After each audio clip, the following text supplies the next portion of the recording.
Hello friends, कैसे हो। जी के 2020 यूट्यूब चैनल के करंट अफेयर वीडियो में आपका हार्दिक स्वागत है। आज है 13 अगस्त 2020 और सभी बड़ी खबरों को कवर करते हुए हमने आज का करंट अफेयर का वीडियो तैयार किया है। क्वालिटी की दृष्टि से सुपर से भी ऊपर यह वीडियो एक साल तक के लिए देख लीजिए, आपका सोचने का तरीका ही बिल्कुल बदल जाएगा। और आप चाहे क्लास 1 से लेकर क्लास 4 तक की कोई भी एग्जामिनेशन की प्रिपरेशन कर रहे हैं और आपके सिलेबस में यदि करंट अफेयर का टॉपिक है तो हमारे इस वीडियो से आपको निश्चित तौर ही मदद मिलेगी। चलिए स्टार्ट करते हैं पहले क्वेश्चन से। पहला क्वेश्चन, हाल ही में वाल्टर रोजर मार्टोस रुइस को किस देश का नया प्रधानमंत्री बनाया गया है। यहां आप इस व्यक्ति को देख सकते हैं, नाम है वाल्टर रोजर मार्टोस रुइस और वो अब पेरू देश के नए प्रधानमंत्री बन गए हैं। यानी कि इस क्वेश्चन का सही आंसर है पेरू देश के नए प्रधानमंत्री। जब यह व्यक्ति बन गए हैं तो इनसे जुड़े हुए और 3 क्वेश्चन पूछ लिए जा सकते हैं कि वाल्टर रोजर मार्टोस रुइस कौन है। तो वो पेरू के पूर्व रक्षा मंत्री और एक सेवानिवृत्त सेनाध्यक्ष है, वो बन गए हैं पेरू के नए प्रधानमंत्री। और वाल्टर रोजर मार्टोस रुइस किसकी जगह लेंगे? एल्वारो कैट्रियानो बेलिडो की जगह लेंगे यह व्यक्ति। और रोजर का शपथ ग्रहण समारोह कहां आयोजित किया गया? तो यहां आप यह शानदार महल को देख सकते हैं जिसका नाम है लिमा में स्थित यह गवर्नरमेंट पैलेस। और इस पैलेस में इस प्रधानमंत्री के शपथ ग्रहण समारोह का आयोजन किया गया। और लिमा बोले तो वो पेरू की कैपिटल का नाम है। तो यह लिमा कहां पर स्थित है यह पहले तो आप मैप में देखिए। यहां ऊपर है उत्तर अमेरिका और नीचे है यह दक्षिण अमेरिका। और दक्षिण अमेरिका में यह पश्चिम में स्थित है यह पेरू देश, जिसके वर्तमान राष्ट्रपति कौन है? मार्टिन विजकारो। कौन? मार्टिन विजकारो ने इस प्रधानमंत्री को शपथ दिलाई। पेरू की कैपिटल का नाम है लिमा, पेरू की करेंसी है पेरू सोल। जो यहां आप देख सकते हैं पेरू सोल, वो पेरू देश की करेंसी है। तो दोस्तों इसी तरह हर क्वेश्चन से जुड़े इंपॉर्टेंट फैक्ट मैं आपके सामने रखूंगा। हमारा यह तरीका आपको अच्छा लगता है, लाइक करना मत भूलिएगा। और अभी तक आपने हमारी चैनल को सब्सक्राइब नहीं किया है तो सब्सक्राइब भी कर लीजिए और बाजू में जो बेल आइकन है उसे भी प्रेस कर दीजिए, क्योंकि आने वाले हर एक वीडियो की अपडेट आपको मिलती रहे, आपको वेट भी न करना पड़े। ओके दोस्तों, दूसरा क्वेश्चन है आपकी स्क्रीन पर। SAIL यानी कि सेल के अगले अध्यक्ष के रूप में किसको नियुक्त किया गया है?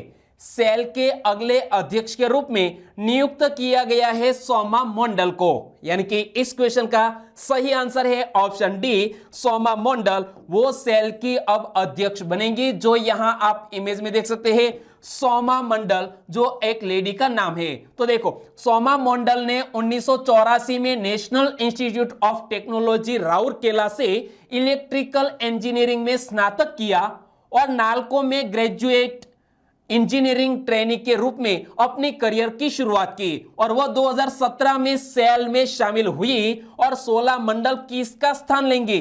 16 मंडल स्थान लेनी जा रही है अनिल कुमार चौधरी का। वो अब तक यहां सेल के अध्यक्ष थे यानी कि चेयरमैन थे, लेकिन अब वो सोमा मंडल बन जाएगी इसके चेयरमैन। तो देखो, सेल की स्थापना कब हुई? 19 जनवरी 1954 को सेल की स्थापना हुई, जिसका मुख्यालय नई दिल्ली में स्थित है।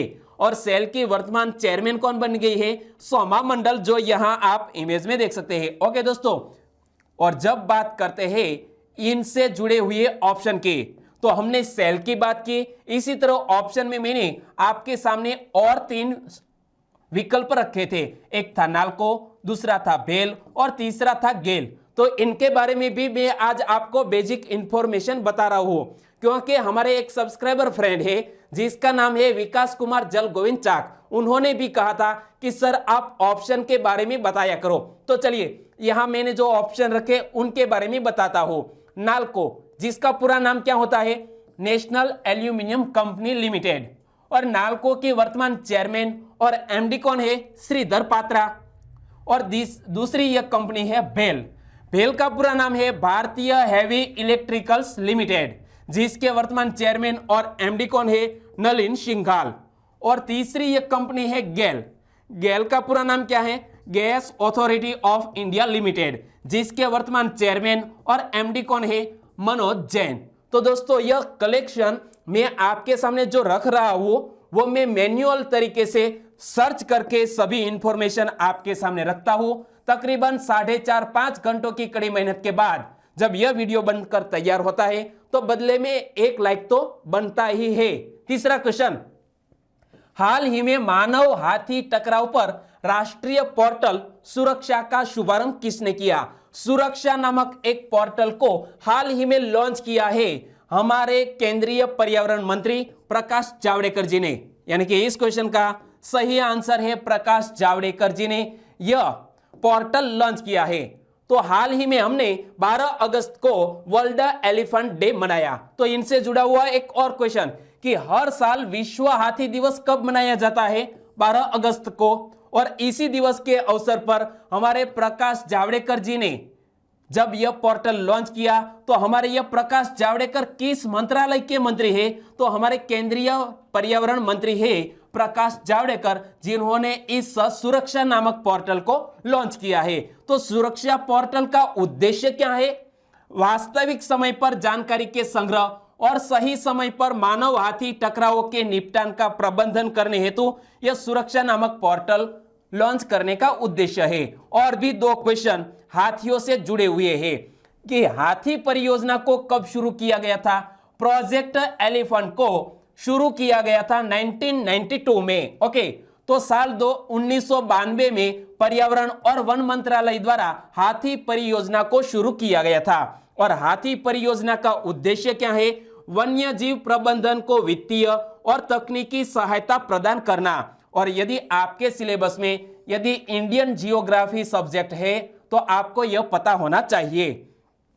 और बात करें एशियाई हाथियों की, तो एशियाई हाथियों की सबसे ज्यादा आबादी हमारे भारत देश में है, तकरीबन 60% से भी अधिक। तो देखो, एशियाई हाथियों को प्राकृतिक के संरक्षक के लिए अंतरराष्ट्रीय संघ यानी कि IUCN रेड लिस्ट में लुप्त प्रायः के रूप में सूचीबद्ध किया गया है। और वर्तमान में 50,000 से 60,000 एशियाई हाथी है, इनमें से 60% भारत में है।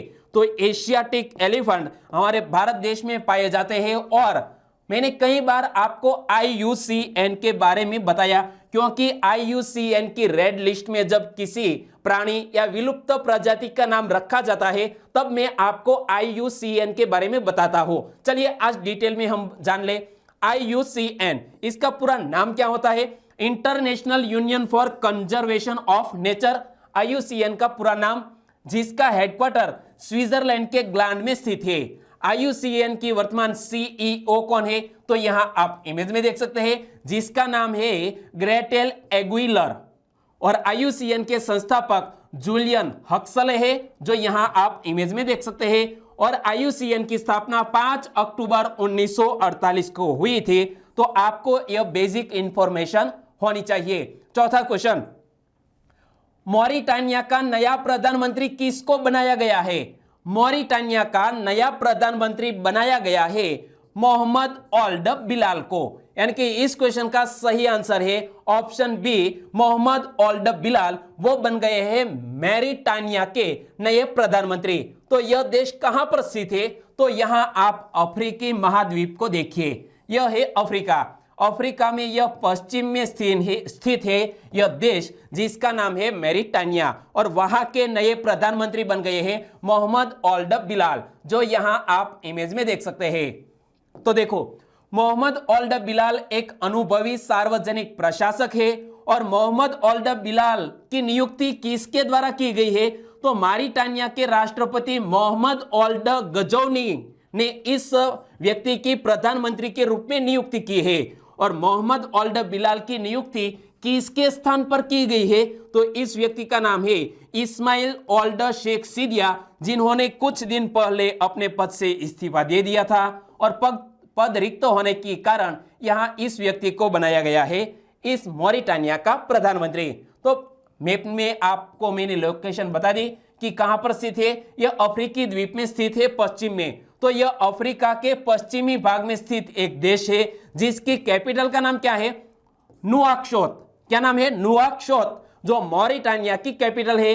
करेंसी है मॉरिटानियन ओगुइया। यह दोनों नए वर्ड्स है, ध्यान से एक बार फिर पढ़ लीजिएगा। और मॉरिटानिया के राष्ट्रपति मोहम्मद ओल्ड गजोनी और मॉरिटानिया के प्रधानमंत्री बन गए हैं मोहम्मद ओल्ड बिलाल। ओके दोस्तों, और अब बात करते हैं 5वें क्वेश्चन की। हाल ही में national infrastructure pipeline online dashboard किसने लॉन्च किया है? National infrastructure pipeline online dashboard हमारी पूर्णकालिक वित्त मंत्री निर्मला सीतारमण जी ने लॉन्च किया है। यानी कि इस क्वेश्चन का सही आंसर है ऑप्शन बी, निर्मला सीतारमण। और यह डैशबोर्ड किस तरह हमें हेल्पफुल हो सकता है? तो देखो, यह डैशबोर्ड उन सभी हितधारकों के लिए वन स्टॉप समाधान के लिए रूप में कार्य करने के लिए है जो बुनियादी ढांचा परियोजनाओं के बारे में जानकारी की तलाश कर रहे हैं। तो इन सभी के लिए यह डैशबोर्ड हेल्पफुल हो सकता है। लेकिन इस डैशबोर्ड को किसके द्वारा होस्ट किया जाएगा? तो इसको होस्ट किया जाएगा इंडिया इन्वेस्टमेंट ग्रिड के द्वारा, यानी कि इंडिया इन्वेस्टमेंट ग्रिड, शॉर्ट में बोले तो IIG। और IIG एक गतिशील ऑनलाइन मंच है जो देश में वास्तविक समय के निवेश के अवसरों को प्रदर्शित करता है। इनके द्वारा यह होस्ट किया जाएगा। और बात करते हैं निर्मला सीतारमण जी की, जिन्होंने हाल ही में इस डैशबोर्ड को लॉन्च किया है। तो निर्मला सीतारमण हमारे भारत देश के लिए बहुत ही महत्वपूर्ण पद पर हाल ही में विराजमान है। तो निर्मला सीतारमण जी का जन्म 18 अगस्त 1959 को तमिलनाडु के तिरुचिरापल्ली में एक मध्यम वर्गीय परिवार में हुआ था। वह हमारे भारत की पहली पूर्णकालिक महिला रक्षा मंत्री भी बनी और हाल ही में वह भारत की पहली पूर्णकालिक महिला वित्त मंत्री भी है। और यह दोनों जो फैक्ट है जो हमारी निर्मला सीतारमण जी से जुड़े हुए हैं वो आपको याद रख लेने चाहिए। छठा क्वेश्चन, विस्फोट के कारण सुर्खियों में रहा माउंट सिनाबुंग ज्वालामुखी किस देश में स्थित है? हाल ही में यह विस्फोट के कारण सुर्खियों में रहा है यह माउंट सिनाबुंग ज्वालामुखी, वो इंडोनेशिया देश में स्थित है। यानी कि इस क्वेश्चन का सही आंसर है इंडोनेशिया। और कुछ मंथ पहले एक माउंट प्यारापी नामक जो माउंटेन था वो भी इंडोनेशिया में था, वहां भी इस तरह का हादसा हुआ था, लेकिन कोई जानहानि हुई नहीं थी। तो देखो, इंडोनेशिया का माउंट सिनाबुंग ज्वालामुखी 400 साल तक के लिए निष्क्रिय रहा और हाल ही में वर्ष 2010-2014 में इसमें विस्फोट हुआ था और हाल ही में कुछ दिन पहले ही यहां विस्फोट हुआ है। और जब आप वर्ल्ड जियोग्राफी पढ़ते हैं तो इस देश के बारे में यह जो घटना हुई है इनके बारे में याद रखो। और जब बात करते हैं इंडोनेशिया की तो इनसे जुड़ा हुआ एक क्वेश्चन कुछ दिन पहले ही मैंने आपको बताया था। एक सक्रिय ज्वालामुखी के रूप में सुर्खियों में रहा माउंट मेरापी किस देश में स्थित है? माउंट मेरापी भी इंडोनेशिया में स्थित एक सक्रिय ज्वालामुखी है। तो पहले तो आप मैप में देखें, इंडोनेशिया जो यहां आप रेड स्पॉट में देख रहे हैं वो है इंडोनेशिया कंट्री, बहुत से द्वीपों में बटा हुआ है यह देश। तो देखो, इंडोनेशिया की कैपिटल का नाम क्या है? जकार्ता। और जकार्ता के बारे में कुछ रिसर्चर ने बताया है कि एक अनुमान के अनुसार आने वाले साल 2050 तक इसका एक बड़ा हिस्सा पानी में पूरी तरह डूब जाएगा। तो जकार्ता जो कैपिटल है इसका एक बड़ा हिस्सा पानी में डूब जाएगा और इसीलिए एक नई कैपिटल की भी तलाश कर रहा है यह इंडोनेशिया। और नई कैपिटल शायद बन सकती है पलानकोराया जो यहां बोर्नियो द्वीप पर स्थित है। तो देखो, इंडोनेशिया ने अपनी नई राजधानी के लिए वनाच्छादित बोर्नियो द्वीप के पूर्वी छोर को चुन लिया है। यहां पर पानी आने की संभावना नहीं है और इसीलिए कैपिटल चेंज हो सकती है इंडोनेशिया की। इंडोनेशिया की करेंसी है इंडोनेशियन रुपया और इंडोनेशिया के राष्ट्रपति कौन है? जोको विडोडो, वो दूसरी बार इंडोनेशिया के राष्ट्रपति अब बन गए हैं। 7वां क्वेश्चन, हाल ही में इंदिरा वन मितान योजना किसने लॉन्च की है? इंदिरा वन मितान योजना किसने लॉन्च की है? आपको आइडिया लगाना है तो आप कौन सा ऑप्शन पसंद करेंगे? नाम है इंदिरा वन मितान योजना। इंदिरा जो कांग्रेस पार्टी से जुड़ी हुई है और कांग्रेस की सरकार किस राज्य में है? छत्तीसगढ़ में। और इसीलिए इसी तरह भी आप अंदाजा लगा सकते हैं कि छत्तीसगढ़ सरकार ने इंदिरा वन मितान योजना को हाल ही में लॉन्च किया और इसीलिए इस क्वेश्चन का सही आंसर है छत्तीसगढ़। तो देखो, छत्तीसगढ़ इंदिरा वन मितान योजना का शुभारंभ किसने किया? छत्तीसगढ़ के मुख्यमंत्री भूपेश बघेल ने। और छत्तीसगढ़ इंदिरा वन मितान योजना का उद्देश्य क्या है? छत्तीसगढ़ के अनुसूचित क्षेत्रों के 19 लाख परिवारों को स्वरोजगार के अवसर उपलब्ध कराने हेतु यह इंदिरा वन मितान योजना को लॉन्च किया है भूपेश बघेल ने। और इस योजना के बारे में आप और भी जान लीजिए कि इंदिरा वन मितान योजना के तहत छत्तीसगढ़ के 10,000 गांवों में 10 से 15 युवाओं का एक समूह बनाया जाएगा। यह समूह वन उपज की खरीद, विपणन और प्रसंस्करण का प्रबंधन करेगा। बहुत ही अच्छी बात है। और यह योजना फल देने वाले वृक्षों और औषधीय पौधों के रोपण को प्रोत्साहित करने के लिए है। तो छत्तीसगढ़ इंदिरा वन मितान योजना। और यहां बात करते हैं छत्तीसगढ़ की, तो छत्तीसगढ़ के बारे में मैंने आपको कई बार बताया कि छत्तीसगढ़ की कैपिटल का नाम क्या है? रायपुर। और इसके आसपास में एक नया रायपुर जिसका नाम बदलकर कर दिया गया है अटल नगर। छत्तीसगढ़ के मुख्यमंत्री भूपेश बघेल। तो छत्तीसगढ़ की राज्यपाल कौन है? अनुसुईया उइके। छत्तीसगढ़ की 2 योजनाओं के बारे में मैं आज आपको बताने जा रहा हूं। बोधघाट सिंचाई परियोजना किसने शुरू की है? छत्तीसगढ़ सरकार ने। और इस बोधघाट सिंचाई परियोजना का उद्देश्य क्या है? बस्तर के आदिवासी इलाकों में सिंचाई बढ़ाना। और किस नदी पर यह परियोजना शुरू की गई है? तो इंद्रावती नदी पर यह योजना शुरू की गई है। और इसका मुख्य उद्देश्य है सिंचाई को बढ़ावा देना। और एक दूसरी योजना को लेकर भी छत्तीसगढ़ सुर्खियों में था कि राजीव गांधी किसान न्याय योजना किसने शुरू की है? छत्तीसगढ़ राज्य सरकार ने। और इस योजना का उद्देश्य क्या है? राज्य में फसल उत्पादन को प्रोत्साहित करना और किसानों को उनकी उपज का सही मूल्य देने हेतु राजीव गांधी किसान न्याय योजना शुरू की है। और छत्तीसगढ़ ने लाख की खेती को कृषि का दर्जा दिया है। ओके, 8वां क्वेश्चन, हाल ही में 70वीं एनिवर्सरी ग्रैंड प्रिक्स किसने जीती? जो एक रेस है, कार रेस है, फॉर्मूला 1 तरह की। और इस 70वीं एनिवर्सरी ग्रैंड प्रिक्स जीत ली है हाल ही में मैक्स वेरस्टेपेन ने। यानी कि इस क्वेश्चन का सही आंसर है ऑप्शन सी, मैक्स वेरस्टेपेन। उन्होंने यह 70वीं एनिवर्सरी ग्रैंड प्रिक्स को जीत लिया है। और उन्होंने लुइस हैमिल्टन को भी हरा दिया है। वो एक बहुत ही बड़ी बात है। तो देखो, रेड बुल रेसर मैक्स वेरस्टेपेन ने 70वीं एनिवर्सरी ग्रैंड प्रिक्स अपने नाम कर ली है। और 2012 के बाद सिल्वरस्टोन पर रेड बुल की यह पहली जीत है। और मर्सिडीज रेसर लुइस हैमिल्टन इस रेस में कौन से स्थान पर रहे? दूसरे स्थान पर रहे हैं लुइस हैमिल्टन। और मर्सिडीज के एक अन्य रेसर जिसका नाम है वाल्टेरी बोटास, वो रहे हैं तीसरे स्थान पर। और पहले स्थान पर रहे हैं यह व्यक्ति जिसका नाम मत भूलिएगा, नाम है मैक्स वेरस्टेपेन। वो रेड बुल रेसर है। उन्होंने इस 70वीं एनिवर्सरी ग्रैंड प्रिक्स को जीत लिया है। 9वां क्वेश्चन, हाल ही में मणि तोबी सिंह का मणिपुर में निधन हो गया, वे कौन थे? यहां आप इमेज में देख सकते हैं। इस व्यक्ति का नाम है मणि तोबी सिंह, जो एक जाने माने फुटबॉलर थे जिसका हाल ही में सिर्फ 39 साल की आयु में निधन हो गया है। इसलिए इस क्वेश्चन का सही आंसर है फुटबॉलर। तो इस फुटबॉलर की करियर की बात करें तो मणि तोबी सिंह मोहन बागान फुटबॉल टीम के पूर्व कप्तान थे।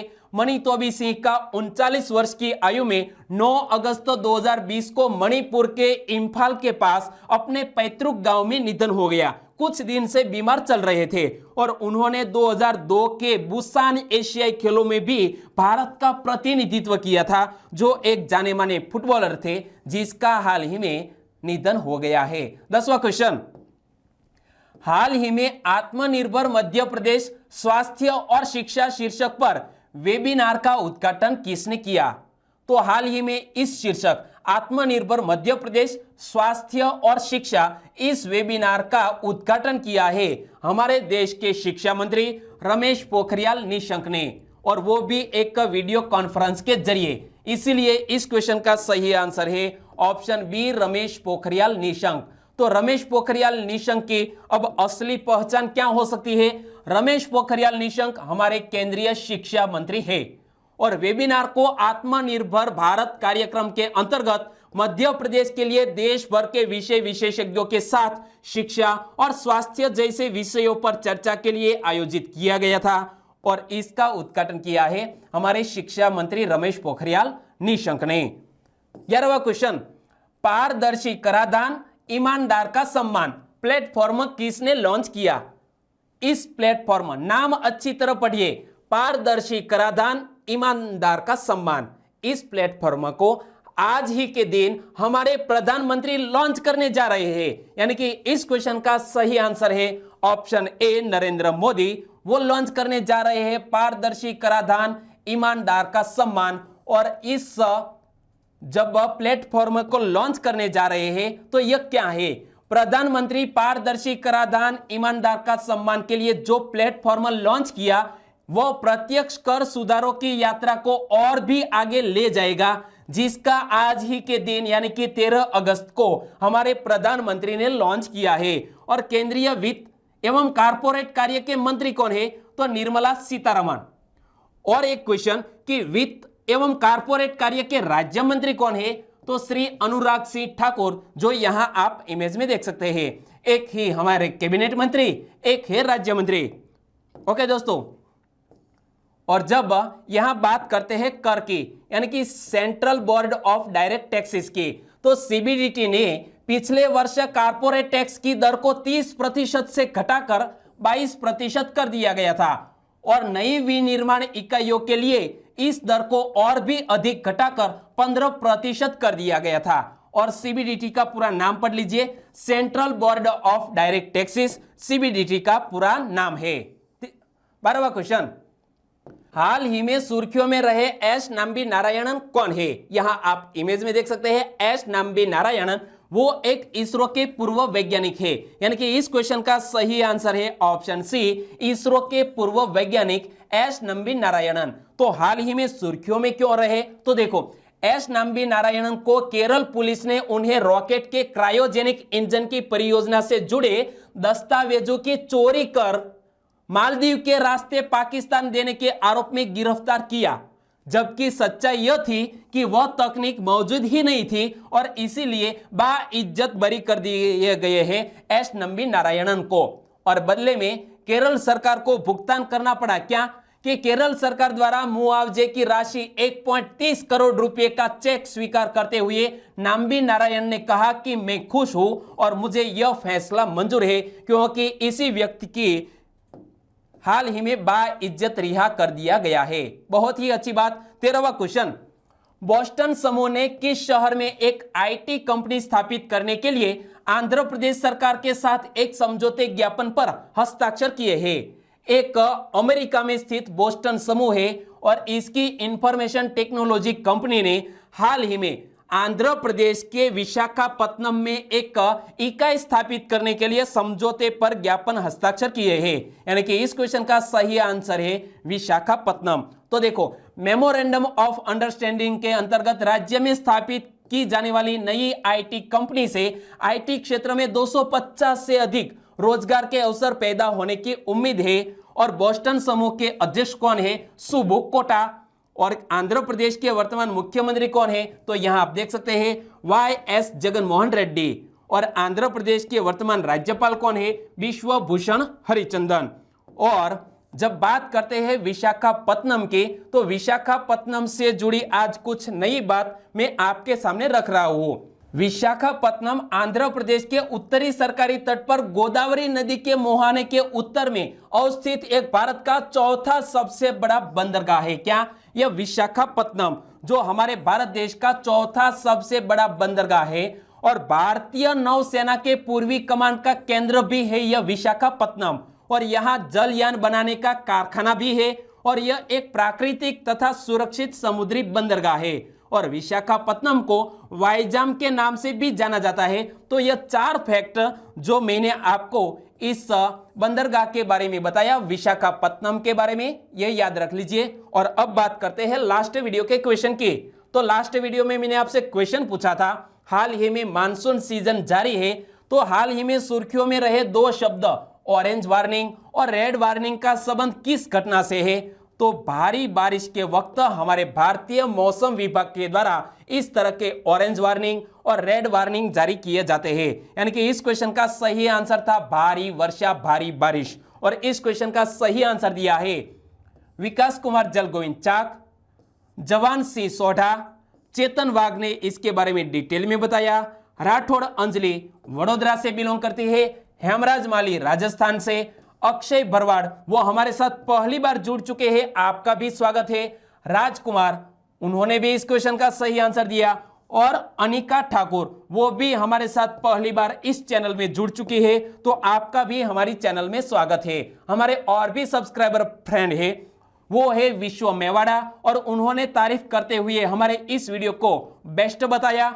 प्रियंक चौधरी सूरत से है, लगातार आंसर भेजते हैं, कभी भी वो मिस नहीं करते हमारा ये वीडियो, बहुत ही अच्छी बात। अंकुर सर जानी वो पहली बार वडोदरा गुजरात से हमारे साथ जुड़ चुके हैं, तो आपका भी आंसर सही है, लेकिन आप ऑप्शन भी लिखा करो। ओके, बहुत अच्छी बात। अरबाज खान वो अमरेली के सावरकुंडला से बिलोंग करते हैं, और उन्होंने भी इस क्वेश्चन का सही आंसर बताया हैवी रेन।